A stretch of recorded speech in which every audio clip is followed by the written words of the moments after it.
ನಾನ್ ಶರ್ಮಿತಾ ಶೆಟ್ಟಿ. ಮೋದಿ ಬಗ್ಗೆ ಸಾಕ್ಷ್ಯಚಿತ್ರ ಮಾಡಿದ್ದ ಬಿಬಿಸಿ ಕಚೇರಿಗೆ ಐಟಿ ಅಧಿಕಾರಿಗಳು ಭೇಟಿಯನ್ನ ಕೊಟ್ಟಿದ್ದಾರೆ, ಪರಿಶೀಲನೆಯನ್ನ ನಡೆಸ್ತಾ ಇದ್ದಾರೆ. ದೆಹಲಿ ಹಾಗೇನೆ ಮುಂಬೈನ ಬಿಬಿಸಿ ಕಚೇರಿಗಳಲ್ಲಿ ಪರಿಶೀಲನೆಯನ್ನ ನಡೆಸಲಾಗ್ತಾ ಇದೆ. ಐಟಿ ಅಧಿಕಾರಿಗಳು ಕಚೇರಿಯಲ್ಲಿ ಸರ್ವೆ ಕಾರ್ಯವನ್ನ ನಡೆಸ್ತಾ ಇದ್ದಾರೆ. ಈಗ ಕಚೇರಿ ಕಡೆಯಿಂದ ಸಿಬ್ಬಂದಿಗೆ ಸಂದೇಶ ರವಾನೆ ಆಗಿರೋದು, ಕಚೇರಿಗೆ ಇವತ್ಯಾರು ಬರಬೇಡಿ ಅಂತ ಹೇಳಿ. ಬಿಬಿಸಿ ಆಡಳಿತ ಮಂಡಳಿಯಿಂದ ಸಿಬ್ಬಂದಿಗೆ ಈ ಮೆಸೇಜ್ ಹೋಗಿದೆ. ಮತ್ತೆ ಕಚೇರಿಯ ಸಿಬ್ಬಂದಿ ಫೋನ್ಗಳನ್ನ ಐಟಿ ಅಧಿಕಾರಿಗಳು ತಮ್ಮ ವಶಕ್ಕೆ ಪಡ್ಕೊಂಡಿದ್ದಾರೆ. ನಮಗೆ ಕೆಲ ವಿಚಾರಗಳ ಬಗ್ಗೆ ಸ್ಪಷ್ಟನೆ ಬೇಕು, ಸೊ ಮಾಹಿತಿ ತಗೊಳ್ಳೋದಕ್ಕೆ ನಾವಿಲ್ಲಿ ಬಂದಿದ್ದೀವಿ ಅಂತ ಹೇಳ್ತಾ ಇದ್ದಾರೆ. ಅಧಿಕಾರಿಗಳು ಈ ಮಾಹಿತಿಯನ್ನ ಕೊಟ್ಟಿರೋದು. ಇನ್ನು ಆಡಳಿತ ಮಂಡಳಿಗೂ ಅಲ್ಲಿನ ಅಧಿಕಾರಿಗಳು ಸ್ಪಷ್ಟವಾಗಿ ಹೇಳಿದ್ದಾರೆ, ನಮಗೆ ಕೆಲ ವಿಚಾರಗಳ ಬಗ್ಗೆ ಸ್ಪಷ್ಟನೆ ಬೇಕು, ನಿಮ್ಮಿಂದ ಮಾಹಿತಿಯನ್ನ ಕೇಳೋದಕ್ಕೆ ನಾವು ಬಂದಿದ್ದೀವಿ ಅಂತ ಹೇಳಿದ್ದಾರೆ. ಇನ್ನು ಬಿಬಿಸಿ ಕಚೇರಿಗೆ ಐಟಿ ಅಧಿಕಾರಿಗಳು ಭೇಟಿ ಕೊಟ್ಟು ಪರಿಶೀಲನೆ ಮಾಡ್ತಾ ಇರುವಂತಹ ಹಿನ್ನೆಲೆಯಲ್ಲಿ ಸರ್ಕಾರದ ವಿರುದ್ಧ ಕಾಂಗ್ರೆಸ್ ನಾಯಕರು ಕಿಡಿಕಾರಿದ್ದಾರೆ. ವಿನಾಶಕಾಲೇ ವಿಪರೀತ ಬುದ್ಧಿ ಅಂತ ಹೇಳಿ ಜೈರಾಮ್ ರಮೇಶ್ ಕಿಡಿಕಾರಿದ್ದಾರೆ. ಇದಕ್ಕೆ ಕಾರಣನೂ ಇದೆ. ಈಗ ನರೇಂದ್ರ ಮೋದಿ ಕುರಿತಂತೆ ಬಿಬಿಸಿ ಸಾಕ್ಷ್ಯಚಿತ್ರವನ್ನ ಮಾಡಿತ್ತು. ಈ ಸಾಕ್ಷ್ಯಚಿತ್ರದ ಮೇಲೆ ಕೇಂದ್ರ ಸರ್ಕಾರ ನಿಷೇಧ ಹೇರಿತ್ತು. ನಿಷೇಧದ ನಡುವೆನೂ ಹಲವಾರು ವಿವಿಗಳಲ್ಲಿ ಅದು ಪ್ರಸಾರ ಆಗಿತ್ತು. ಪ್ರಕರಣ ಸುಪ್ರೀಂ ಕೋರ್ಟ್ನ ಮೆಟ್ಲತ್ತಿತ್ತು. ಸುಪ್ರೀಂ ಕೋರ್ಟ್ನಲ್ಲಿ ಸಾಕ್ಷ್ಯಚಿತ್ರ ಪ್ರದರ್ಶನ ನಿಷೇಧ ಪ್ರಶ್ನೆಯನ್ನ ಮಾಡಲಾಗಿತ್ತು. ಅರ್ಜಿ ವಿಚಾರಣೆ ಹಂತದಲ್ಲೇ ಇದೆ. यहाँ हम जेपीसी की मांग कर रहे हैं अडानी के मामले में, और वहां सरकार बीबीसी के पीछे पड़ी हुई है। विनाशकाले विपरीत बुद्धि। यहाँ हम जेपीसी की मांग कर रहे हैं अडानी के मामले में, और वहां सरकार बीबीसी के पीछे पड़ी हुई है। विनाशकाले विपरीत बुद्धि। यहाँ ಇದೇ ವಿಚಾರವಾಗಿ ಮತ್ತಷ್ಟು ಮಾಹಿತಿಯನ್ನ ನೀಡೋದಕ್ಕೆ ನ್ಯೂಸ್ ರೂಮ್ ಇಂದ ನೇರ ಸಂಪರ್ಕದಲ್ಲಿ ಜಾಯಿನ್ ಆಗಿದ್ದಾರೆ ನಮ್ಮ ಡೆಪ್ಯೂಟಿ ನ್ಯೂಸ್ ಎಡಿಟರ್ ರಾಘವೇಂದ್ರ ಗುಡಿ. ಬಿಬಿಸಿ ಕಚೇರಿಗೆ ಅಧಿಕಾರಿಗಳು ಹೋಗಿದ್ದಾರೆ, ಸರ್ವೆ ಮಾಡ್ತಾ ಇದ್ದಾರೆ ಅಂತ ಇನ್ಫಾರ್ಮೇಶನ್ ಬಂದಿರೋದು. ಅಫ್ಕೋರ್ಸ್ ಐಟಿ ಅಧಿಕಾರಿಗಳು ಹೋಗಿದ್ದಾರೆ ಅಂದ್ರೆ ಆದಾಯ ಮತ್ತೆ ತೆರಿಗೆ ವಿಷಯದಲ್ಲಿ ಏನೋ ವ್ಯತ್ಯಾಸಗಳು ಇರಬಹುದು ಅಂತ ಹೇಳಿ, ಬಟ್ ರಾಜಕೀಯ ತಿರುವನ್ನ ಈ ಪ್ರಕರಣ ಪಡ್ಕೊಳ್ತಿದೆ. ಈಗ ಶರ್ಮಿತಾ, ಇತ್ತೀಚಿನ ದಿನಗಳಲ್ಲಿ ಬಿಬಿಸಿ ಯಾವ ಕಾರಣದಿಂದಾಗಿ ದೊಡ್ಡ ಮಟ್ಟದಲ್ಲಿ ವಿವಾದ ಇತ್ತು, ಪರ ವಿರೋಧ ಚರ್ಚೆಗಳು, ಜೊತೆಗೆ ಸಾಕಷ್ಟು ಪ್ರತಿಭಟನೆಗಳು, ವಿಶ್ವವಿದ್ಯಾಲಯಗಳಲ್ಲಿ ಹಿಂಸಾಚಾರ, ಇವೆಲ್ಲದರ ಮಧ್ಯದಲ್ಲಿ ಒಂದು ಲಿಂಕ್ ಎಲ್ಲಿಗೆ ಹೋಗ್ತಾ ಇತ್ತಂದ್ರೆ ಬಿಬಿಸಿ ಮಾಡಿದಂಥ ಒಂದು ಡಾಕ್ಯುಮೆಂಟ್ರಿ ಬಗ್ಗೆ 20 ವರ್ಷಗಳ ಹಿಂದೆ ಗೋಧ್ರೋತ್ತರವಾಗಿ ಆಗಿರತಕ್ಕಂಥ ಗಲಭೆ ಇತ್ತಲ್ಲ ಗುಜರಾತ್ನಲ್ಲಿ, ಅದಕ್ಕೆ ಸಂಬಂಧಪಟ್ಟ ಹಾಗೆ ಮೋದಿ ಅವರನ್ನ ಕೇಂದ್ರೀಕೃತವಾಗಿಸಿಕೊಂಡು ಒಂದು ಡಾಕ್ಯುಮೆಂಟ್ರಿಯನ್ನು ಅದು ಮಾಡಿತ್ತು. 2 ಭಾಗಗಳಲ್ಲಿ ಬಿಡುಗಡೆ ಮಾಡಿತು. ಅದಕ್ಕೆ ಕೇಂದ್ರ ಸರ್ಕಾರ ನಿಷೇಧವನ್ನ ಹಾಕಿದೆ. ಅದಕ್ಕೆ ಸಂಬಂಧಪಟ್ಟ ಸುಪ್ರೀಂ ಕೋರ್ಟ್ನಲ್ಲೂ ಕೂಡ ಇನ್ನೂ ಕೇಸ್ ನಡೀತಾ ಇದೆ. ಇನ್ನು ಬಿಬಿಸಿಯನ್ನ ನಿಷೇಧ ಮಾಡಬೇಕು ಅಂತೇಳಿ ಅರ್ಜಿ ಹಾಕಿದಂತ ಅರ್ಜಿಯನ್ನ ಸುಪ್ರೀಂ ಕೋರ್ಟ್ ವಜಾವನ್ನ ಕೂಡ ಮಾಡಾಗಿದೆ. ಇದು ಒಂದು ಹಂತದಲ್ಲಿ ನೋಡೋದಾದ್ರೆ ಸಾಕಷ್ಟು ಸುದ್ದಿಯಲ್ಲಿ ಇರೋದಕ್ಕೆ ಕಾರಣ ಆಗಿತ್ತು. ಇನ್ನು ದಾಳಿ ನಡೆಯೋದಕ್ಕೆ ಅದೇ ಕಾರಣ ಅಂತ ಕೂಡ ಒಂದು ಪ್ರಶ್ನೆಗಳು ಬರ್ತವೆ. ಇವತ್ತು ದಾಳಿ ಅಥವಾ ಅಲ್ಲಿಗೆ ಭೇಟಿಯನ್ನ ಕೊಟ್ಟಿರೋದು, ಈಗ ಇನ್ಕಮ್ ಟ್ಯಾಕ್ಸ್ ಡಿಪಾರ್ಟ್ಮೆಂಟ್ ಹೇಳೋ ಪ್ರಕಾರ ಅಲ್ಲಿ ಸರ್ವೆಯನ್ನ ಮಾಡಲಾಗ್ತಾ ಇದೆ ಅಂತ. ಯಾವ ರೀತಿಯಾದಂತಹ ಸರ್ವೆಯನ್ನ ಮಾಡಲಾಗ್ತಾ ಇದೆ, ಹೇಗೆ ಸರ್ವೆಯನ್ನ ಮಾಡಲಾಗ್ತಾ ಇದೆ, ಯಾವ ವಿಚಾರಕ್ಕೆ ಸಂಬಂಧಪಟ್ಟ ಹಾಗೆ ಸರ್ವೆಯನ್ನ ಮಾಡಲಾಗ್ತಾ ಇದೆ ಅಂತ ಕೂಡ ಪ್ರಶ್ನೆಗಳು ಬರ್ತವೆ. ಈಗ ಅಲ್ಲಿ ಆ ಒಂದು ಇನ್ಕಮ್ ಟ್ಯಾಕ್ಸ್ ಆಫೀಸರ್ಸ್ ಅಥವಾ ಇನ್ಕಮ್ ಟ್ಯಾಕ್ಸ್ ಡಿಪಾರ್ಟ್ಮೆಂಟ್ನವರು ಬಿಬಿಸಿಗೆ ಭೇಟಿಯನ್ನ ಕೊಟ್ಟಿರೋ ಹಿನ್ನೆಲೆಯಲ್ಲಿ ಸಹಜವಾಗಿ 2 ರೀತಿಯಾಗಿರ್ತಕ್ಕಂಥ ಪ್ರತಿಕ್ರಿಯೆಗಳು ವ್ಯಕ್ತವಾಗ್ತಾ ಇದ್ದಾವೆ. ಒಂದು ವಿಪಕ್ಷಗಳಿಂದ, ಅದರಲ್ಲೂ ಕಾಂಗ್ರೆಸ್ನಿಂದ ಬರ್ತಿರ್ತಕ್ಕಂಥ ಪ್ರತಿಕ್ರಿಯೆ ಅಂದ್ರೆ ವಿನಾಶಕಾಲೇ ವಿಪರೀತ ಬುದ್ಧಿ ಅಂತ. ಅಂದ್ರೆ ಇವರು ಮೋದಿ ಬಗ್ಗೆ ಡಾಕ್ಯುಮೆಂಟರಿ ಮಾಡಿದ್ದಕ್ಕೇನೆ ಈ ರೀತಿಯಾಗಿ ಐಟಿ ಡಿಪಾರ್ಟ್ಮೆಂಟ್ ನಿಂದ ದಾಳಿಯನ್ನ ಮಾಡಿಸಲಾಗ್ತಾ ಇದೆ ಅಂತೇಳಿ ಕಾಂಗ್ರೆಸ್ನಿಂದ ಆರೋಪ ಕೇಳಿ ಬರ್ತಾ ಇದೆ. ಇನ್ನೊಂದು ಕಡೆಯಿಂದ ಇನ್ಕಮ್ ಟ್ಯಾಕ್ಸ್ ಡಿಪಾರ್ಟ್ಮೆಂಟ್ನವರು ತಮ್ಮ ಕೆಲಸವನ್ನ ತಾವು ಮಾಡ್ತಾ ಇದ್ದಾರೆ, ಅದರಲ್ಲಿ ನಮ್ಮದು ಯಾವುದೇ ರೀತಿಯಾದಂತಹ ಹಸ್ತಕ್ಷೇಪ ಇಲ್ಲ ಅಂತ ಒಂದಷ್ಟು ಸ್ಪಷ್ಟನೆಗಳು ಬಿಜೆಪಿಯಿಂದ ಕೂಡ ಬರ್ತಾ ಇದ್ದಾವೆ. ಹೀಗಾಗಿ ನಾವು ಸಹಜವಾಗಿ ಈ ಒಂದು ವಿಷಯವನ್ನ ನೋಡೋದಾದ್ರೆ ಇಲ್ಲಿ ಖಂಡಿತವಾಗಿ ಕೂಡ ಸಾಕಷ್ಟು ಚರ್ಚೆಗೆ ಕಾರಣ ಆಗ್ತಾ ಇದೆ ಇದು. ಯಾಕಂದ್ರೆ ಇಷ್ಟು ದಿನ ವಿಪಕ್ಷಗಳಿಂದ ಇರತಕ್ಕಂಥ ಪ್ರಮುಖ ಆರೋಪ ಏನು ಕೇಂದ್ರ ಸರ್ಕಾರದ ಮೇಲೆ ಅಂದ್ರೆ, ನಾವೇನಾದ್ರೂ ಕೇಂದ್ರ ಸರ್ಕಾರವನ್ನ ಟೀಕೆ ಮಾಡಿದ್ರೆ ಅಥವಾ ಯಾರಾದ್ರೂ ವಿಪಕ್ಷ ನಾಯಕರು ಬೆಳೀತಾ ಇದ್ದಾರೆ ಅಂದ್ರೆ ಅಥವಾ ಅವರ ವಿರುದ್ಧ ಯಾರಾದ್ರೂ ಇದ್ದಾರೆ ಅಂದ್ರೆ ಅಂತವರ ಮೇಲೆ ಐಟಿ ಮತ್ತೆ ಇಡಿಯನ್ನ ಬಳಸಿಕೊಂಡು ದಾಳಿಯನ್ನ ಮಾಡಲಾಗ್ತಾ ಇದೆ ಅಂತೇಳಿ ಸಾಕಷ್ಟು ನಿರಂತರವಾಗಿ ಆರೋಪ ಬರ್ತಾ ಇದಾವೆ. ಆ ಆರೋಪಕ್ಕೆ ಪ್ರತಿಯಾಗಿ ಬಿಜೆಪಿ ಅವರು ಕೂಡ ನಮ್ಮದರಲ್ಲಿ ಯಾವುದೇ ರೀತಿಯಾಗಿರ್ತಕ್ಕಂಥ ಕೈವಾಡ ಇರೋದಿಲ್ಲ, ಅವರ ಅಧಿಕಾರಿಗಳಿಗೆ ಯಾವ ರೀತಿಯಾದಂಥ ಸರಿ ಅನ್ಸುತ್ತೆ ಆ ರೀತಿಯಾದಂಥ ಪ್ರತಿಕ್ರಿಯೆಯನ್ನ ಅವರು ಅಥವಾ ಆ ರೀತಿಯಾಗಿರ್ತಕ್ಕಂಥ ಕಾರ್ಯವನ್ನ ಅವರು ಮಾಡ್ತಾರೆ ಅಂತ. ಇನ್ನ ಇವತ್ತಿನ ವಿಚಾರಕ್ಕೆ ಬರೋಣ. ಬಿಬಿಸಿಯ ಇವತ್ತು ದೆಹಲಿ ಮತ್ತು ಮುಂಬೈ ಬೇರೆ ಬೇರೆಯಲ್ಲಿ ಯಾವೆಲ್ಲ ನಗರಗಳಲ್ಲಿ ಅವರ ಒಂದು ಬ್ರಾಂಚಸ್ಗಳಿದ್ದಾವೆ ಅದರ ಮೇಲೆ ಇವತ್ತು ಅಲ್ಲಿಗೆ ಒಂದು ಇನ್ಕಮ್ ಟ್ಯಾಕ್ಸ್ ಅಧಿಕಾರಿಗಳು ಭೇಟಿಯನ್ನು ಕೊಟ್ಟಿದ್ದಾರೆ. ಜೊತೆಗೆ ಸಂಪೂರ್ಣವಾಗಿರ್ತಕ್ಕಂಥ ಅವರ ಟ್ರಾನ್ಸಾಕ್ಷನ್ಸ್ ಏನಿದೆ, ಅವರ ಆದಾಯ ಎಷ್ಟಿದೆ, ಅವರ ಖರ್ಚು ವೆಚ್ಚ ಎಷ್ಟಿದೆ, ಯಾರಿಗೆ ಕಾಲಮಿಸ್ಟ್ಗಳಿಗೆ ಯಾರಿಗೆ ಎಷ್ಟು ದುಡ್ಡನ್ನು ಕೊಡ್ತಾ ಇದ್ದಾರೆ, ಅಲ್ಲಿ ತಮ್ಮ ಎಂಪ್ಲಾಯಿಗಳಿಗೆ ಎಷ್ಟು ಹಣವನ್ನು ಕೊಡ್ತಾ ಇದ್ದಾರೆ, ಆ ಆದಾಯದ ಮೂಲ ಏನು, ಹೀಗೆ ಇದಕ್ಕೆ ಸಂಬಂಧಪಟ್ಟ ಹಾಗೆ ಸಾಕಷ್ಟು ವಿಷಯಗಳನ್ನು ಕಲೆ ಹಾಕ್ತಾ ಇದ್ದಾರೆ ಅಂತೇಳಿ ಸದ್ಯಕ್ಕೆ ಮಾಹಿತಿಗಳು ಬರ್ತಾ ಇದ್ದಾವೆ. ಯಾಕಂದರೆ ಕೇವಲ ಕೆಲವು ಒಂದು ವರ್ಷ 6 ತಿಂಗಳ ಹಿಂದೆ ನಾವು ಗಮನಿಸೋದಾದ್ರೆ BBC ತನ್ನ ಆಪರೇಷನ್ಸ್ ಅನ್ನ ಇಂಡಿಯಾದಲ್ಲಿ ಕ್ಲೋಸ್ ಮಾಡೋದಕ್ಕೆ ಚಿಂತನೆ ಮಾಡ್ತಾ ಇದೆ, ಯಾಕಂದ್ರೆ ಅವರಿಗೆ ಹಣದ ಕೊರತೆ ಆಗಿದೆ ಅಂತ ಹೇಳಿ ಒಂದಿಷ್ಟು ವರದಿಗಳು ಬರ್ತಾ ಇದ್ವು. ಆದ್ರೆ ಇತ್ತೀಚೆಗೆ ನೋಡ್ತಾ ಇದ್ರೆ ಈಗ ಹೆಚ್ಚಿನ ಪ್ರಮಾಣದಲ್ಲಿ ವರದಿ ಆದ್ರೆ ಅವರ ಒಂದು ಟೆಲಿಕಾಸ್ಟ್ಗಳು ಜಾಸ್ತಿ ಆಗ್ತಾ ಇದಾವೆ. ಹೀಗಾಗಿ ಸಹಜವಾಗಿ ಇನ್ಕಮ್ ಟ್ಯಾಕ್ಸ್ ಅಧಿಕಾರಿಗಳು ಅಲ್ಲಿಗೆ ಭೇಟಿಯನ್ನ ಕೊಟ್ಟಿದ್ದಾರೆ ಅಂತ ಹೇಳಿ ಆಡಳಿತ ಪಕ್ಷದವರು ಹೇಳ್ತಾ ಇದ್ರೆ, ವಿಪಕ್ಷದವರು ಹೇಳ್ತಾ ಇರೋದು ಸ್ಪಷ್ಟವಾಗಿ ಇದು ಟಾರ್ಗೆಟ್ ಮಾಡ್ತಾ ಇರುವಂತದ್ದು. ಮೋದಿ ಬಗ್ಗೆ ಈ ರೀತಿಯಾದಂತಹ ಒಂದು ಡಾಕ್ಯುಮೆಂಟರಿ ಮಾಡಿದ್ದಕ್ಕೆ ಹೀಗೆ ಮಾಡ್ತಾ ಇದ್ದಾರೆ ಅಂತ ಹೇಳಿ ಹೇಳ್ತಾ ಇದ್ದಾರೆ. ಏನೇ ಇದ್ರೂ ಕೂಡ ಸತ್ಯಾಸತ್ಯತೆ ಕೇವಲ ಒಂದು ಭೇಟಿಯನ್ನ ಕೊಟ್ಟಾಗ ಅಥವಾ ಸರ್ವೆಯನ್ನ ಕೊಟ್ಟಾಗ ಅಲ್ಲ, ಅದಕ್ಕೆ ಸಾಕ್ಷ್ಯಾಧಾರ ಸಿಕ್ಕಂತ ಪಕ್ಷದಲ್ಲಿ ನಿಜಕ್ಕೂ ಇದು ನಿಷ್ಪಕ್ಷಪಾತವಾಗಿರುತ್ತೆ. ಇಲ್ದಿದ್ರೆ ಖಂಡಿತವಾಗಿ ಕೂಡ ಈ ರೀತಿಯಾಗಿರ್ತಕ್ಕಂಥ ದಾಳಿಯ ಹೊಣೆಯನ್ನ ಕೇಂದ್ರ ಸರ್ಕಾರವೇ ಹೊರಬೇಕಾಗುತ್ತೆ. Sharmita, fine, thank you Raghavendra Gowda. ಈ ಕ್ಷಣದ ಅಪ್ಡೇಟ್ಸ್ಗೆ ಸಿದ್ದರಾಮಯ್ಯಗೆ ಬಾದಾಮಿ ಕ್ಷೇತ್ರದಿಂದ ಡಿಮ್ಯಾಂಡ್ ಇನ್ನೂ ಕೂಡ ಇದೆ, ಅದು ಜಾಸ್ತಿ ಆಗ್ತಾ ಇದೆ ಕೂಡ. ಇನ್ಫ್ಯಾಕ್ಟ್ ನೂರಾರು ಸಂಖ್ಯೆಯಲ್ಲಿ ಬಂದಿದ್ದಾರೆ ಅಭಿಮಾನಿಗಳು, ಬಾದಾಮಿಯಿಂದಲೇ ಸ್ಪರ್ಧೆ ಮಾಡಬೇಕು ಅಂತ ಹೇಳಿ ಸಿದ್ದರಾಮಯ್ಯ ಅವರ ಮೇಲೆ ಒತ್ತಡವನ್ನ ಹಾಕ್ತಾ ಇದ್ದಾರೆ. ಸಿದ್ದು ಮನವೊಲಿಕೆಗೂ ಕೂಡ ಬಾದಾಮಿ ಕಾರ್ಯಕರ್ತರು ಬಗ್ತಾ ಇಲ್ಲ. ಅವ್ರು ಕೇಳ್ತಿರೋದಿಷ್ಟೇ, ಸಿದ್ದರಾಮಯ್ಯ ದೂರ ಆಗುತ್ತೆ, ಕಳೆದ ಚುನಾವಣೆಯಲ್ಲಿ ನನ್ನನ್ನು ಗೆಲ್ಸಿದ್ರು, ಆ ಋಣ ನನ್ನ ಮೇಲಿದೆ, ಇಲ್ಲ ಅಂತಲ್ಲ, ಆದ್ರೆ ಈ ಸಲ ಅಲ್ಲಿಂದ ನಿಲ್ಲಕ್ಕಾಗಲ್ಲ ಬಾದಾಮಿಯಿಂದ ಅಂತ ಹೇಳಿದಕ್ಕೆ ನಾವೇ ದುಡ್ಡನ್ನ ಕಲೆಕ್ಟ್ ಮಾಡಿ ಹೆಲಿಕಾಪ್ಟರ್ ಕೊಡಿಸ್ತೀವಿ ದೂರ ಆದ್ರೆ, ದಯವಿಟ್ಟು ನೀವು ಬಾದಾಮಿಯಿಂದಲೇ ನಿಲ್ಲಬೇಕು ಅಂತ ಹಿಂದೆ ಒತ್ತಡ ಹಾಕಿದ್ರು. ಈಗ ತಂಡೋಪತಂಡವಾಗಿ ಸುಮಾರು 300ಕ್ಕೂ ಹೆಚ್ಚು ವಾಹನಗಳಲ್ಲಿ ಬೆಂಗಳೂರಿಗೆ ಬಂದಿದ್ದಾರೆ. ಬಾದಾಮಿಯಿಂದ ಜನ ಬಂದು ಕೇಳ್ತಾ ಇದ್ದಾರೆ ನೀವು ಮತ್ತೆ ಬಾದಾಮಿಯಿಂದ ನಿಲ್ಲಬೇಕು ಅಂತ. ಗ್ರಾಮ ಪಂಚಾಯತ್ ಮತ್ತೆ ಪಟ್ಟಣ ಪಂಚಾಯತ್ ಹೀಗೆ ಬೇರೆ ಬೇರೆ ಸದಸ್ಯರು ಅಕಸ್ಮಾತ್ ನೀವು ಬಾದಾಮಿಯಿಂದ ನಿಂತ್ಕೊಂಡಿಲ್ಲ ಅಂತಂದ್ರೆ ಎಲೆಕ್ಷನ್ಗೆ ನಾವೆಲ್ಲ ಸಾಮೂಹಿಕವಾಗಿ ರಾಜೀನಾಮೆ ಕೊಡಬೇಕಾಗುತ್ತೆ ಅಂತ ಸಿದ್ದರಾಮಯ್ಯ ಅವ್ರ ಮುಂದೆ ಎಚ್ಚರಿಕೆಯನ್ನು ಕೊಡ್ತಾ ಇದ್ದಾರೆ. ಅಂದ್ರೆ ತಮ್ಮ ಪಟ್ಟನ್ನ ಅವರು ಬಿಡ್ತಾ ಇಲ್ಲ. ಸಿದ್ದರಾಮಯ್ಯ ಮನೆ ಮುಂದೆ ಪ್ರತಿಭಟನೆಯನ್ನು ನಡೆಸ್ತಾ ಇದ್ದಾರೆ.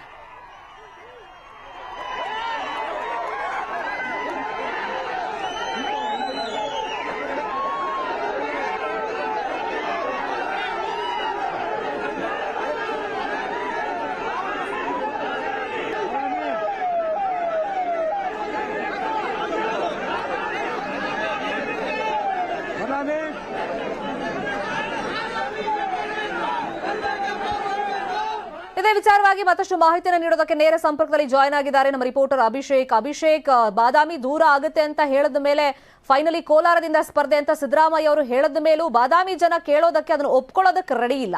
ಸೊ ಇವತ್ತು ಸಿದ್ದರಾಮಯ್ಯ ಹತ್ರ ಬಂದಿದ್ದಾರೆ. ಯಾವ ತರ ಮನವೊಲಿಕೆ ಅಲ್ಲಿ ರೀತಿ ನಡೀತು? ಸಿದ್ದರಾಮಯ್ಯ ಅವರು ಏನೆಲ್ಲ ಹೇಳಿದ್ರು, ಈಗ ಪಟ್ಟು ಬಿಡ್ತಾ ಇಲ್ಲ, ಏನ್ ಹೇಳ್ತಿದ್ದಾರೆ ಅವರು ಬಾದಾಮಿಯಿಂದ ಬಂದವರು?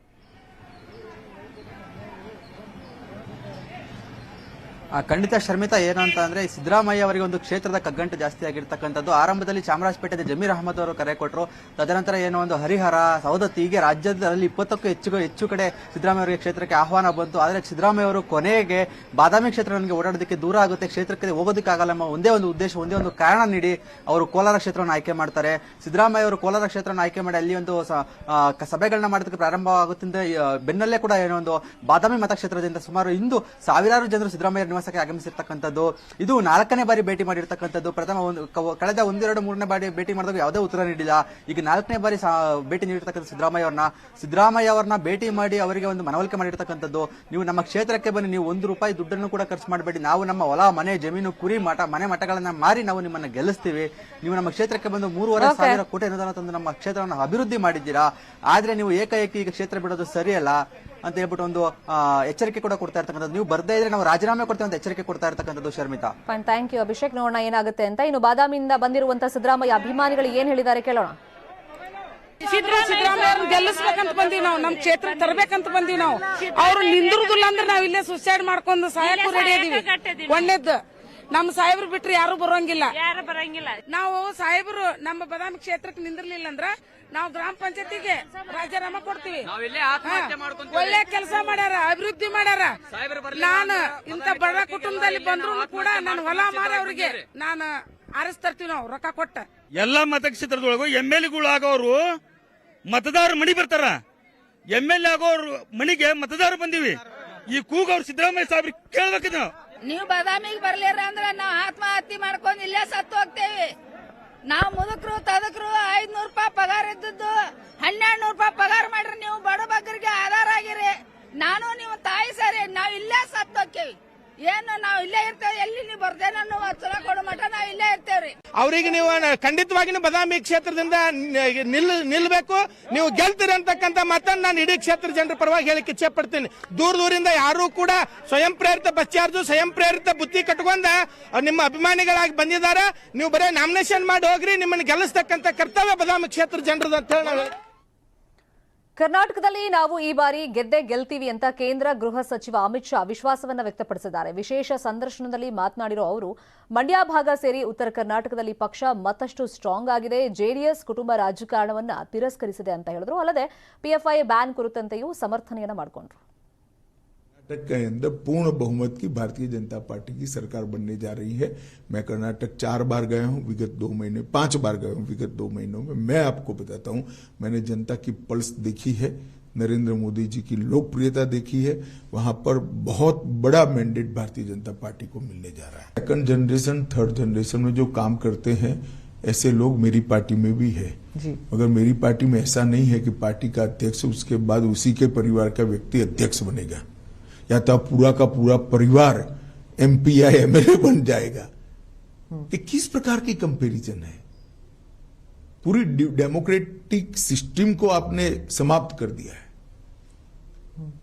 इस प्रकार के आंख में धूल झोंकने वाले बचाव जनता के सामने रखकर आप परिवारवाद को छुपा नहीं पाओगे। कांग्रेस और पीएफआई एक थी। मैंने ये कहा कि पीएफआई के कैडर पर अलग अलग प्रकार के केस थे, वो केस को समाप्त करने का प्रयास कांग्रेस सरकार द्वारा किया गया, जिसको कोर्ट ने रोका है। अब इसमें इनको बुरा लगाने जैसा क्या? या तो आप प्रयास न करते, प्रयास करोगे तो सुनना पड़ेगा। और दूसरी ओर हमने पीएफआई को बैन किया है, सफलतापूर्वक बैन किया है।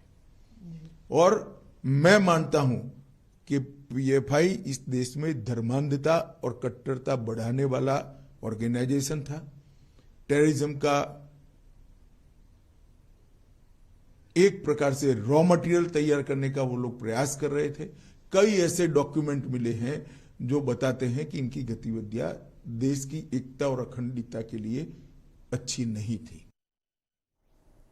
ಅಮಿತ್ ಶಾ ಕುಟುಂಬ ರಾಜಕಾರಣ ಹೇಳಿಕೆಗೆ ಜೆಡಿಎಸ್ ನಾಯಕರು ಕಿಡಿಕಾರಿದ್ದಾರೆ. ಈ ಬಗ್ಗೆ ಪ್ರತಿಕ್ರಿಯೆ ಕೊಟ್ಟಿರುವಂತಹ ಎಚ್ಡಿ ರೇವಣ್ಣ, ಕುಮಾರಸ್ವಾಮಿ ಯಾತ್ರೆಗೆ ರಾಷ್ಟ್ರೀಯ ಪಕ್ಷಗಳು ಹೆದರ್ಕೊಂಡ್ಬಿಟ್ಟಿವೆ, ಎರಡೂ ಪಕ್ಷಗಳು ಕುಟುಂಬ ರಾಜಕೀಯ ಮಾಡಲ್ಲ ಅಂತ ಹೇಳಿ ನೋಡೋಣ ಅಂತ ಸವಾಲನ್ನು ಹಾಕಿದ್ದಾರೆ. ಈ ರಾಷ್ಟ್ರದಲ್ಲಿ ಎರಡೂ ರಾಷ್ಟ್ರೀಯ ಪಕ್ಷಗಳು ಕುಟುಂಬ ರಾಜಕಾರಣ ಮಾಡಲ್ಲ ಅಂತ ಹೇಳ್ಬಿಟ್ರೆ ನಮ್ದೊಂದು ಪ್ರಾದೇಶಿಕ ಪಕ್ಷ ಕುಟುಂಬ ರಾಜಕಾರಣ ಮಾಡೋದು ಬೇಡ ಅಂತ ರಾಷ್ಟ್ರೀಯ ಪಕ್ಷಗಳು ಹೇಳ್ಬಿಡ್ಲಿ, ಎರಡು ಅಲ್ವಾ ಸರ್? ಅದು ಹೇಳಿದ ತಕ್ಷಣ ನಾವು ನಮ್ಮ ಕುಟುಂಬದಲ್ಲಿ ಯಾರು ರಾಜಕೀಯಕ್ಕೆ ತರೋ ಕ್ವಶನ್ ಇಲ್ಲ. ಇಡೀ ರಾಷ್ಟ್ರದಲ್ಲಿ ಕುಟುಂಬ ರಾಜಕಾರಣ ಇಲ್ಲ ಅಂತ ಏನಾದ್ರು ಯಾವ್ದಾದ್ರು ಪಕ್ಷ, ರಾಷ್ಟ್ರೀಯ ಪಕ್ಷ ಇದ್ದರೆ ಅದನ್ನು ರಾಷ್ಟ್ರದ ಜನತೆಗೆ ಸ್ಪಷ್ಟವಾಗಿ ತಿಳಿಸ್ಲಿ. ಅದೇನು ಅಂದರೆ JDS ಅಂದರೆ ಕುಮಾರಣ್ಣನ ಇವತ್ತು ಯಾತ್ರೆ ಹೊರಟಿದ್ದಾರಲ್ಲ, ಆ JDS ಇದು ಯಾತ್ರೆಗೆ ಎರಡೂ ರಾಷ್ಟ್ರೀಯ ಪಕ್ಷಗಳು ಎದುರೇವೆ. ಈ ರಾಷ್ಟ್ರದಲ್ಲಿ ಜೆಡಿಎಸ್ ಶಾಸಕ ರವೀಂದ್ರ ಶ್ರೀಕಂಠಯ್ಯ ಕೂಡ ಪ್ರತಿಕ್ರಿಯೆ ಕೊಟ್ಟಿದ್ದು, ಕರ್ನಾಟಕದಲ್ಲಿ ಜೆಡಿಎಸ್ ಹವಾ ಎಷ್ಟಿದೆ ಅನ್ನೋದು ಅಮಿತ್ ಶಾ ಅವರಿಗೂ ತಲುಪಿದೆ ಅಂತ ತಿರುಗೇಟ್ ಕೊಟ್ಟಿದ್ದಾರೆ. ಕರ್ನಾಟಕದಲ್ಲಿ ಜೆಡಿಎಸ್ ಪಕ್ಷದ ಒಂದು ಹವಾ ಯಾವ ಮಟ್ಟಕ್ಕೆ ಕ್ರಿಯೇಟ್ ಆಗಿದೆ ಅನ್ನೋದು ಅಮಿತ್ ಶಾ ತನಕ ತಲುಪಿದೆ ಅನ್ನೋದು ಸ್ಪಷ್ಟವಾಗಿ ಅರಿವಿಗೆ ಬಂದಿದೆ. ಇವತ್ತು ಜೆಡಿಎಸ್ ಪಕ್ಷದ ಏನು ಕುಟುಂಬ ರಾಜಕಾರಣ ಅಂತ ಅಮಿತ್ ಶಾ ಹೇಳ್ತಾ ಇದ್ದಾರೆ, ಯಾರೂ ಕೂಡ ಬ್ಯಾಕ್ ಡೋರ್ ಇಂದ ರಾಜಕಾರಣ ಮಾಡ್ತಾ ಇಲ್ಲ. ಎಲ್ಲ ಚುನಾವಣೆಯಲ್ಲಿ ನಿಂತು ಗೆದ್ದು ಬಂದಿರತಕ್ಕಂಥದ್ದಿದೆ. ಬಿಜೆಪಿಲೂ ಕೂಡ ಅನೇಕರು ಅವರ ತಂದೆ ಮತ್ತು ಅವರ ಕುಟುಂಬದ ಹೆಸರು ಹೇಳಿಕೊಂಡು ಮತ್ತು ಅವರ ತಂದೆ ಬದುಕಿರೋ ಹಾಗೇನೆ ಅವರು ಕೂಡ ಮಕ್ಕಳುಗಳು ರಾಜಕೀಯ ಮಾಡ್ತಾ ಇದ್ದಾರೆ. ಯಡಿಯೂರಪ್ಪನವರು ಮಗ, ಅನೇಕರು ಅದಕ್ಕೆ ನಿದರ್ಶನ ಇದೆ. ಹಾಗಾಗಿ ಅವರು ಯಾವ ದಾಟಿಲಿ ಪಾಪ ಅಮಿತ್ ಶಾ ಅವರು ಗಾಬರಿ ಆಗಿದ್ದಾರೋ ಗೊತ್ತಿಲ್ಲ. ಕರ್ನಾಟಕದಲ್ಲಿ ಬಿಜೆಪಿ ಕೊಟ್ಟಂತ ಅವಕಾಶ ಏನಿತ್ತು, ಬಲವಂತವಾಗಿ ತಗೊಂಡಂತ ಅವಕಾಶ, ಅದು ಸಫಲ ಆಗಿಲ್ಲ. ಜನಕ್ಕೆ ವಿಶ್ವಾಸ ಬಂದಿಲ್ಲ. ಬೆಂಗಳೂರಿನಲ್ಲಿ ರಸ್ತೆಯಿಂದ ಹಿಡಿದು ಹಳ್ಳಿಗಳ ಕಡೆ ವಿದ್ಯುತ್ ಶಕ್ತಿ ಕೊರತೆಯಿಂದ ಹಿಡಿದು ಪ್ರತಿಯೊಂದು ಜನಕ್ಕೆ ಬಹಳ ಕಿರುಕುಳ ಆಗಿದೆ.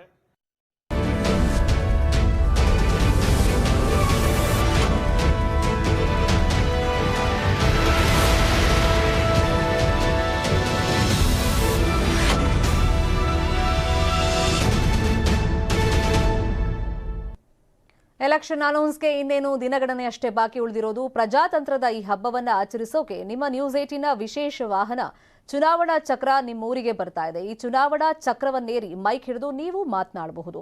ಚಿನ್ನದ ನಾಡು ಕೋಲಾರದ ಜನ ಈ ಬಾರಿಯ ಎಲೆಕ್ಷನ್ ಬಗ್ಗೆ ಏನೆಲ್ಲ ಅಭಿಪ್ರಾಯ ಹೇಳಿದ್ದಾರೆ ಬನ್ನಿ ನೋಡೋಣ. 11 ವರ್ಷ ಅವರು ವಿಪಕ್ಷ ನಾಯಕ ಮತ್ತೆ ಡೆಪ್ಟಿ ಸಿಎಂ ಆಗಿದ್ರು. ಅವರು ಕೋಲಾರ್ಗೆ ಯಾಕೆ ಬರ್ತಾ ಇದಾರೆ ಅಂದ್ರೆ ಅವ್ರಿಗೆ ಕೋಲಾರ ಸೇಫ್ ಅಂತ ಹೇಳ್ಬಿಟ್ಟು ಅವ್ರು ಬಂದ್ಬಿಟ್ಟು ಇಲ್ಲಿ ನಿಲ್ತಾ ಇರೋದಷ್ಟೇ. ಆದರೆ ಅವ್ರಿಗೆ ಸೇಫ್ ಇಲ್ಲ ಕೋಲಾರ. ಯಾಕಂದ್ರೆ ಕೋಲಾರ ಇವ್ರಿಗೆ ಆಟ ಆಗೋಗ್ಬಿಟ್ಟಿದೆ. ಕೋಲಾರ ಜನತೆ ಯಾರು ಬಂದ್ರು ಆಟ ಆಡ್ತಾರೆ. ಆದರೆ ಈ ಸತಿ ಆ ಆಟ ನಾವು ನಡ್ಸಕ್ ಬಿಡಲ್ಲ. ಇಲ್ಲಿ ನಮಗೆ ಲೋಕಲ್ ಬೇಕು. ಗೆಲ್ಸಿದ್ದು CMR ಶ್ರೀನಿವಾಸ್ ಗೌಡ್ ಗೆದ್ದಿಲ್ಲ. ಅವರು ಪಂಚ ಐರನ್ ಮಾಡ್ಕೊಂಡು ಮನೆ ಕೂತಿದ್ರು. ಗೆಲ್ಸಿದ್ದು CMR ಶ್ರೀನಾಥ್ JDS ಪಕ್ಷದಿಂದ. ಅದೇ ಪಕ್ಷವನ್ನು ಆಡಳಿತ ಮಾಡಿ ಇವಾಗ ಕಾಂಗ್ರೆಸ್ ಅಲ್ಲಿ ಹೋಗಿದ್ದಾರೆ. ಇವತ್ತು ಅದೇ ಪಕ್ಷದಲ್ಲಿ ಇದ್ದು ಬಿಜೆಪಿಗೆ ಯಾಕೆ ಹೋಗಲ್ಲ ಅವರು? ನಿಮ್ ನಂಬಿಕೆ ಇದೆ ಬಿಜೆಪಿಗೆ ಹೋಗಲ್ಲ ಅಂತ? ನಂಬಿಕೆ ಇದೆ. ಬಿಜೆಪಿಗೆ ಇವಾಗ ಕಾಂಗ್ರೆಸ್ಗೆ ಹೋಗಿದ್ದಾರೆ, ಇನ್ನೆಷ್ಟು ಬಿಜೆಪಿಗೂ ಹೋಗ್ತಾರೆ. ಗೆಲ್ಸಿರೋದು CMR ಶ್ರೀನಾಥ್ ಪಾರ್ಟಿ. ಆವಾಗ 5 ವರ್ಷಕ್ಕೆ ಮೊದಲು JDS ಬಂದಿದೆ ಅಧಿಕಾರಕ್ಕೆ. ಇನ್ನ ಬರೋದು ಖಚಿತ JDS ಪಕ್ಷ, CMR ಶ್ರೀನಾಥ್ ಕೋಲಾರದಲ್ಲಿ. ಗ್ಯಾಸ್ ಕೂಡ ಕಮಿಷನ್ ಕೊಟ್ಬಿಟ್ಟು ನಿಂತ್ಕೊಳ್ತಾ ಇದ್ವು ಎಲ್ಲರೂ. ಆದರೆ ಎಲ್ಲ ಇವತ್ತು ದೊಡ್ಡವರು ಆಗ್ಬಿಟ್ಟಿದ್ದಾರೆ. ಇವಾಗ ದೊಡ್ಡ ನಾಯಕನ ಕರ್ಕೊಂಬರ್ತೀನಿ ಮಾಡ್ತೀನಿ ಅಂತ ಹೋಗ್ತಾ ಇದ್ದಾರೆ. ಅವತ್ತೆಲ್ಲ ಎಲ್ಲೋಗಿದ್ರು, ಇವತ್ತು ಯಾವ ಸ್ಥಿತಿಗೆ ಬಂದಿದೆ ನೋಡಿ ನಮ್ಮ ಕೋಲಾರ. ಒಬ್ಬ ಸರಿಯಾದ ನಾಯಕ ನೋಡ್ಕೊಳಕ್ಕಾಗಿಲ್ಲ. ಒಬ್ಬನ ಕಳ್ಸಿದ್ರೆ ಅವ್ನು ಕೆಲಸ ಮಾಡಲ್ಲ, ಅವ್ನ ಮನೆ ಕೂತ್ಕೊಳ್ತಾನೆ. ಇನ್ನೊಬ್ಬನ ಗೆಲ್ಸಿದ್ರೆ ಓಡಾಕ್ತಾನೆ. ಮಾಡೋನ್ ಗೆಲ್ಸ್ರಿ ಅಂದ್ರೆ ಯಾರೂ ಮಾಡ್ತಾ ಇಲ್ಲ. ಅವ್ನು 24 ಗಂಟೆಯಲ್ಲಿ ನಿಂತ್ಕೊಂಡು ಕೆಲಸ ಮಾಡೋರ್ನ ಯಾರು ಗುರುಸಲ್ಲ. ಮಾಡದೇ ಇರೋನು ಗುರುಸ್ತಾರೆ. ಅವ್ರು ಹೋಗಿ ಮನೆ ಕೂತ್ಕೊಂತಾರೆ, ಇನ್ನೊಬ್ರಿಗೆ ಕೈ ಕೊಡ್ತಾರೆ, ಜೈ ಜೈ ಅಂತಾರೆ. ಇದು ನಡೀತಾ ಇರೋವಂಥದ್ದು ಕೋಲಾರ ಪರಿಸ್ಥಿತಿ. ಅದಕ್ಕೆ ಒಳ್ಳೆ ಆಗ್ಬೇಕಂದ್ರೆ ವರ್ತೂರು ಪ್ರಕಾಶ್ನ ಗೆಲ್ಲಿಸ್ಬೇಕು. ಅವರೇ ಅಭಿವೃದ್ಧಿ ಮಾಡೋದು. ಇಲ್ಲಿಗೆ ಒಳ್ಳೆ ಸೂಕ್ತ ವ್ಯಕ್ತಿ ಅಂತ ನಾನು ಹೇಳ್ತೀನಿ. ಸುಳ್ಳು ಆಶ್ವಾಸನೆಗಳು ಕೊಟ್ಕೊಂಡು ಕೋಲಾರದಲ್ಲಿ ಇಲ್ಲಿ ತನಕ ಒಬ್ಬ ಬೊಗಳೆ ಸ್ವಾಮೀಜಿ ಓಡಾಡ್ತಾ ಇದ್ದ. ಆ ಸ್ವಾಮೀಜಿ ಜೊತೆಗೆ ಇನ್ನೊಬ್ಬ ಸ್ವಾಮೀಜಿ ಬಂದ್ಬಿಟ್ಟವ್ರೆ. ಕೇಶಿವೇಲಿ ಯಾರೇ ಕೇಶಿವೇಲಿ ಪಿತಾಮಹ? ಕೋಲಾರ ಜಿಲ್ಲೆಯಲ್ಲಿ ಇವತ್ತು ಇಲ್ಲ ಮನುಷ್ಯ.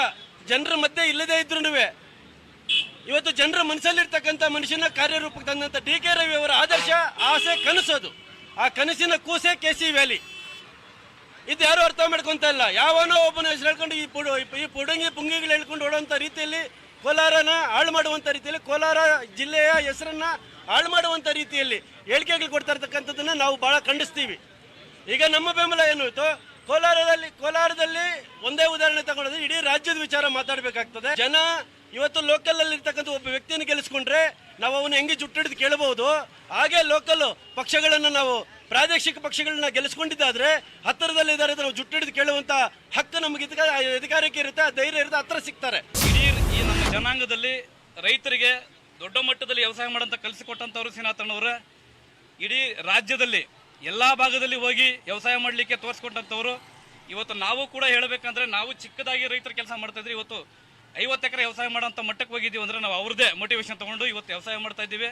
ಅದೇ ರೀತಿ ನಮ್ಮ ರೈತರು ಇವತ್ತು ತುಂಬ ಉನ್ನತ ಮಟ್ಟಕ್ಕೆ ಬೆಳೀತಿದ್ದಾರೆ. ಕೋಲಾರದಲ್ಲಿ KC ವ್ಯಾಲಿಯಿಂದ ಉನ್ನತ ಮಟ್ಟಕ್ಕೆ ಹೋಗಿದ್ದಂಥ ರೈತರು ಇವತ್ತು ದಡೀರನೇ ಶೇರ್ ಮಾರ್ಕೆಟ್ ಯಾವ ರೀತಿ ಡೌನ್ ಆಗಿದೆ ಅದೇ ರೀತಿಯಾಗಿ ನಾವು ಡೌನ್ ಆಗಿ ಕೆಳಗಡೆ ಬಂದಿದ್ದೀವಿ. ಇವತ್ತು ಯಾವುದೇ ಮನೆಯಲ್ಲಿ ರೈತರು ಇವತ್ತು ನೆಮ್ಮದಿಯಿಂದ ಜೀವನ ಮಾಡ್ತಿಲ್ಲ.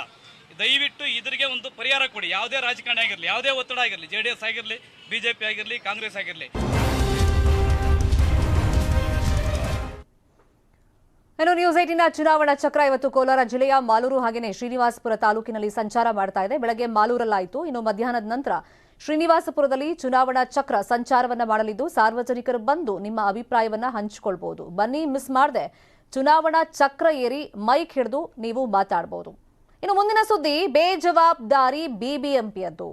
ರಾತ್ರಿ ರಸ್ತೆ ಹಾಕಿದ್ರು, ಬೆಳಗ್ಗೆ ಅದು ಕಿತ್ತು ಬಂದಿತ್ತು. ನ್ಯೂಸ್ 18 ಈ ಬಗ್ಗೆ ಬೆಳಗ್ಗೆಯಲ್ಲೂ ನಿರಂತರವಾಗಿ ವರದಿಯನ್ನ ಪ್ರಸಾರ ಮಾಡ್ತಲೇ ಇದೆ. ಮತ್ತೆ ಪಾಲಿಕೆ ವಿರುದ್ಧ ಸಾರ್ವಜನಿಕರು ಈ ಗುಣಮಟ್ಟದ ರಸ್ತೆಯನ್ನ ಮಾಡದೇ ಇರೋ ಹಿನ್ನೆಲೆಯಲ್ಲಿ ಯಾವ ತರ ಹಿಡಿ ಶಾಪ ಹಾಕ್ತಾ ಇದ್ರು, ಉಗೀತಾ ಇದ್ರು, ಅದ್ರ ಬಗ್ಗೆನೂ ಕೂಡ ನಾವು ವರದಿಯನ್ನ ಪ್ರಸಾರ ಮಾಡಿದ್ವಿ.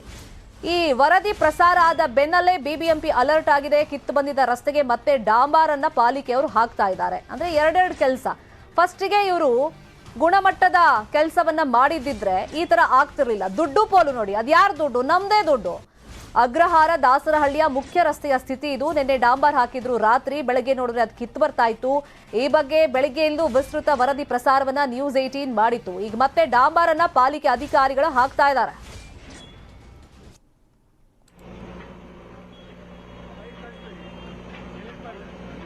ನೋಡಿ ಬೆಳಿಗ್ಗೆ ಹೆಂಗಿತ್ತು ಪರಿಸ್ಥಿತಿ, ಈಗ ಯಾವ ತರ ಡಾಂಬರ್ ಹಾಕ್ತಾ ಇದ್ದಾರೆ ಎರಡನ್ನೂ ತೋರಿಸ್ತಾ ಇದ್ದೀವಿ. ರಾತ್ರಿ ಡಾಂಬರ್ ಅನ್ನ ಹಾಕಿದ್ದಾರೆ, ಒಂದು 6 ಗಂಟೆನೂ ಕಳೆದಿಲ್ಲ ಆಕ್ಚುಲಿ ಡಾಂಬರ್ ಹಾಕಿ. ಆ ತರ ಜಲ್ಲಿ ಕಲ್ಲೆಲ್ಲ ಕೈಯಲ್ಲಿ ಕಿತ್ತು ಬರ್ತಾ ಇತ್ತು. ಸಾರ್ವಜನಿಕರು ಆಕ್ರೋಶವನ್ನ ವ್ಯಕ್ತಪಡಿಸ್ತಾ ಇದ್ರು. ನಮ್ಮ ತೆರಿಗೆ ಹಣನ ಯಾವ ತರ ಪೋಲ್ ಮಾಡ್ತಾ ಇದಾರೆ ನೋಡಿ.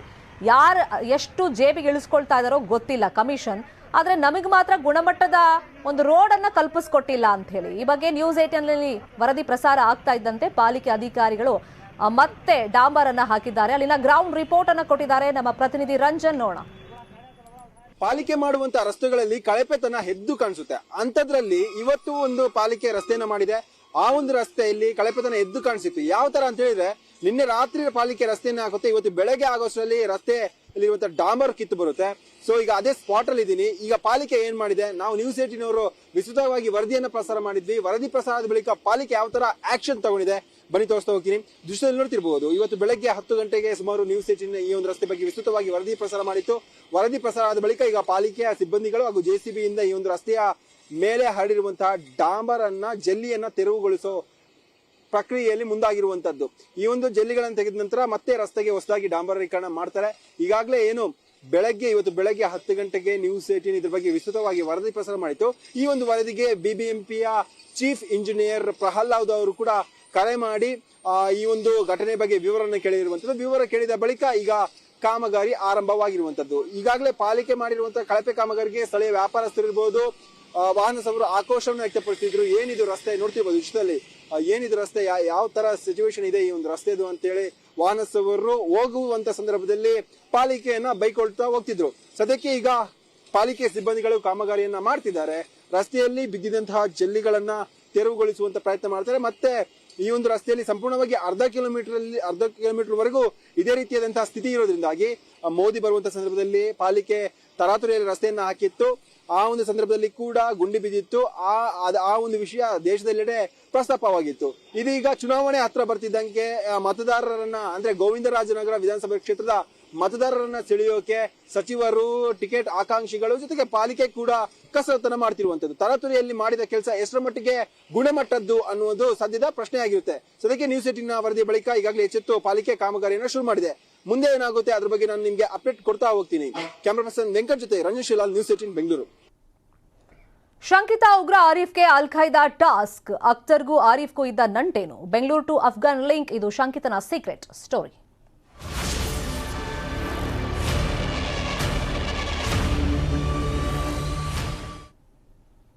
ಮೊನ್ನೆ ಸೆರೆ ಸಿಕ್ಕ ಶಂಕಿತ ಉಗ್ರ ಆರಿಫ್ ಪ್ಲಾನ್ ಏನಾಗಿತ್ತು? ಟೆಕ್ಕಿ ಆಗಿದ್ರೂ ಕೂಡ ಈತ ಏನ್ ಕೆಲಸ ಮಾಡ್ತಾ ಇದ್ದ? NIA ತನಿಖೆಯಲ್ಲಿ ಸ್ಫೋಟಕವಾದಂತ ಮಾಹಿತಿ ಒಂದೊಂದಾಗಿ ಬಹಿರಂಗಗೊಳ್ತಾ ಇದೆ.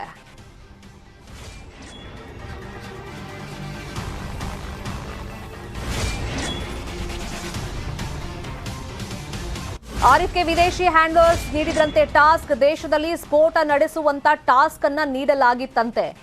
ಈತನ ಕೆಲಸ ಯುವಕರನ್ನ ಸೆಳೆದು ಅವ್ರಿಗೆ ಟ್ರೈನಿಂಗ್ ಕೊಡೋದು, ಜೊತೆಗೆ ಈ ಟಾಸ್ಕ್ ಅನ್ನ ಫುಲ್ಫಿಲ್ ಮಾಡೋ ನಿಟ್ಟಿನಲ್ಲಿ ಅವ್ರಿಗೆ ಏನ್ ಸಹಾಯ ಬೇಕೋ ಅದನ್ನು ಮಾಡೋದು. ಯುವಕರನ್ನ ಸೆಳೆದು ಟ್ರೈನಿಂಗ್ ಕಳಿಸ್ತಾ ಇದ್ದಿದ್ದು ಅಫ್ಘಾನಿಸ್ತಾನಕ್ಕೆ. ಪುನಃ ಅವರನ್ನ ಕರೆಸಿ ಇಲ್ಲಿ ಸ್ಫೋಟ ಮಾಡುವಂತ ಟಾಸ್ಕ್ ಅನ್ನ ನೀಡಲಾಗ್ತಾ ಇತ್ತಂತೆ. NIA ವಿಚಾರಣೆ ಸಂದರ್ಭದಲ್ಲಿ ಆರಿಫ್ ಇದೆಲ್ಲವನ್ನು ಡೀಟೇಲ್ ಆಗಿ ಬಾಯ್ ಬಿಟ್ಟಿದ್ದಾನೆ. ಈತನಿಗೆ ಉಗ್ರ ಸಂಘಟನೆ ಸೇರಬೇಕು ಅನ್ನೋ ಆಸೆ ಇತ್ತು. ಹಾಗಾಗಿ ಕಳೆದ 2 ವರ್ಷದಲ್ಲಿ ಆತ ಅನೇಕ ದೇಶಗಳಿಗೂ ಸಂಚಾರ ಮಾಡಿ ಬಂದಿದ್ದ. ಆದರೆ ಉಗ್ರ ಸಂಘಟನೆ ಅಂತ ಪ್ರಾಪರ್ ಆಗಿ ಸೇರ್ಕೊಳಕ್ ಆಗಿರಲಿಲ್ಲ. ಮತ್ತೆ ಈತನಿಗೆ ಉಗ್ರ ಸಂಘಟನೆಯಿಂದ ಟಾಸ್ಕ್ಗಳನ್ನು ಕೂಡ ನೀಡಲಾಗ್ತಾ ಇತ್ತಂತೆ. ಯಾವ ತರ ಟಾಸ್ಕ್ ಅಂದ್ರೆ, ದೇಶದಲ್ಲಿ ಅಂದ್ರೆ ಭಾರತದಲ್ಲಿ ಸ್ಫೋಟ ನಡೆಸುವಂತ ಟಾಸ್ಕ್. ಅದಕ್ಕೆ ಬೇಕಾದಂತ ಯುವಕರನ್ನ ಈತನೇ ಸೆಳಿಬೇಕು, ಅವರನ್ನ ಬ್ರೈನ್ ವಾಶ್ ಮಾಡಬೇಕು, ಅವರಿಗೆ ಟ್ರೈನಿಂಗ್ ಕೊಡಿಸುವಂತ ಟಾಸ್ಕ್ ಎಲ್ಲ ಈತನಿಗೆ ನೀಡಲಾಗಿತ್ತಂತೆ. ಇನ್ನು ಅಖ್ತರ್ ಹುಸೇನ್ ಅನ್ನ ರೆಡಿ ಮಾಡಿದ್ದು ಇದೇ ಆರಿಫ್ ಅಂತ ವಿಚಾರಣೆ ಸಂದರ್ಭದಲ್ಲಿ ಗೊತ್ತಾಗಿದೆ. ಅಸ್ಸಾಂನಿಂದ ಅಖ್ತರ್ನನ್ನ ಈ ಶಂಕಿತ ಆರಿಫ್ ಕರೆಸಿದಂತೆ.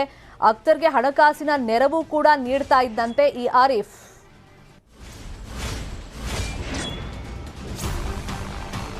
ಆರಿಫ್ ಅಲ್-ಖೈದಾ ಸೂಚನೆಯಂತೆ ಕೆಲಸ ಮಾಡ್ತಾ ಇದ್ದ. ಕಳೆದ ವರ್ಷ ನವೆಂಬರ್ನಲ್ಲಿ ಅಖ್ತರ್ ಹುಸೇನ್ ಬಂಧನ ಆಗಿತ್ತು. ಅಖ್ತರ್ ಬಂಧನ ಆಗ್ತಾ ಇದ್ದಂತೆ ಈ ಆರಿಫ್ ಸ್ವಲ್ಪ ದಿನ ಸೈಲೆಂಟ್ ಆಗ್ಬಿಟ್ಟಿದ. ಕೆಲ ದಿನಗಳ ಹಿಂದಷ್ಟೇ ಈತ ಮತ್ತೆ ಆಕ್ಟಿವ್ ಆಗ್ಬಿಟ್ಟಿದ. ಹೇಳ್ಕೊಳಕ್ಕೆ ತಾನೊಬ್ಬ ಟೆಕ್ಕಿ ಅಂತ ಹೇಳ್ಕೊಂಡು ಕೆಲಸ ಮಾಡ್ತಾ ಇದ್ದ. ಅದೇ ರೀತಿ ಬಾಡಿಗೆನೂ ಪಡ್ಕೊಂಡಿದ್ದು ಈತ ಮನೆ. ಆದ್ರೆ ಆತ ಮನೆ ಒಳಗ್ ಕೂತಿ ಏನ್ ಕೆಲಸ ಮಾಡ್ತಾ ಇದ್ದ, ಈ ತರ ಉಗ್ರ ಚಟುವಟಿಕೆಯನ್ನ ನಡೆಸ್ತಾ ಇದ್ದ. ಈತನ ಚಲನವಲನದ ಮೇಲೆ NIA ಹಾಗೇನೆ IST ಕಣ್ಣಿಟ್ಟಿತ್ತು. ಅಖ್ತರ್ ನೀಡಿದ ಮಾಹಿತಿಯಂತೆ ಆರಿಫ್ನ ಎಲ್ಲ ಆಕ್ಟಿವಿಟೀಸ್ ಅನ್ನ ಗಮನಿಸ್ತಾ ಇದ್ರು. ಫೈನಲಿ ಆತನನ್ನ ಖೆಡ್ಡಾಗೆ ಕೆಡವಿದ್ದಾರೆ.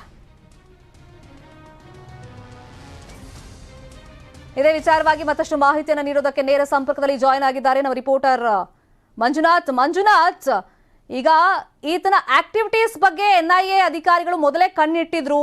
ಫೈನಲಿ ಆತನನ್ನ ಅರೆಸ್ಟ್ ಮಾಡಿದ ಮೇಲೆ ವಿಚಾರಣೆ ಸಂದರ್ಭದಲ್ಲಿ ಏನೆಲ್ಲ ಮಾಹಿತಿ ಆತ ಬಾಯ್ಬಿಟ್ಟಿದ್ದಾನೆ?